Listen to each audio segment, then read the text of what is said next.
Boston Globe. The Republicans seem totally united behind Donald Trump here, and yet we continue to hear reports of Democratic concerns about President Biden at the top of the ticket. We see polling to that extent. They just mentioned Representative Schiff. How do Democrats counter this unified Republican front this fall? We have to counter it with unity. And the sooner we get past talking about this and talking about what's at stake and what we've heard for the first 3 nights of this convention and what we're going to hear tonight from Donald Trump, the better off we'll be. I mean, a question was just asked about Project 2025. A rose by any other name is still a rose.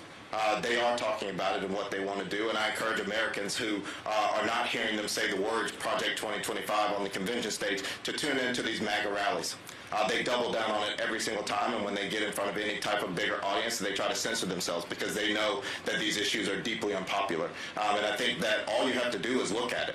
J.D. Vance wants a nationwide abortion ban. He's going to be the poster child for this, as Congresswoman Beatty just said. He wrote an op-ed about wanting to repeal Obamacare in the New York Times. They put the architect of family separation on stage last night and then branded it about talking about that they want to unify this country. There's nothing unifying about that. And so Democrats have to come together to talk about the work that they have done for the past 3.5 years under President Biden, capping prescription drug costs, expanding health care services to our veterans, making sure that they're going to be taken care of when they come home, lowering the cost of prescription drugs for everyone, trying to push for a fair tax code, actually doing something about immigration and not just lying about it. And that is our policy and that is our stance. And we're going to continue to do everything we can to make sure that we're drawing a very stark contrast between the two different visions of this country, and I think that Republicans are showing us exactly who they are. Can I just follow up quickly for Senator from New York or Representative Beatty?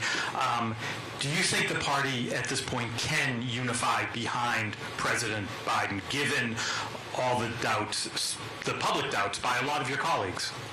Let me just say I am very comfortable that we will be more unified because we understand that diversity is our strength. And we are a party of diverse individuals, but we also recognize greater than that unity is our power. So we're having some family discussions. I'm comfortable that we'll work through it. President Biden has given us the answer that he's staying in the race, and we're supporting him. I agree. We will unite. Our convention is still a few weeks away, but it'll be here before you know it, and you're going to see unity not just during the Democratic National Convention, but in the days that remain between now and November 5th because of the important work that we have to do on the campaign trail. I would also differ with you on this. What you're going to see from Democrats is unity. What you see from Republicans isn't unity. It's falling in line. Donald Trump has bent this political party to his will. They do not allow for dissent, and that's why you haven't heard it at the convention.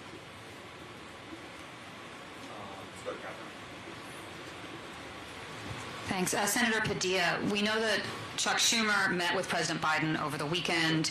He said that the current election trajectory will cost Democrats the Senate.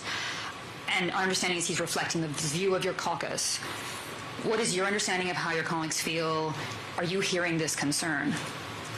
Look, we're Democrats, so of course there's going to be a little diversity in what folks are thinking and feeling. But I can share with you this. In my spare time and with my wife's permission, I serve as a vice chair of the Democratic Senate Campaign Committee.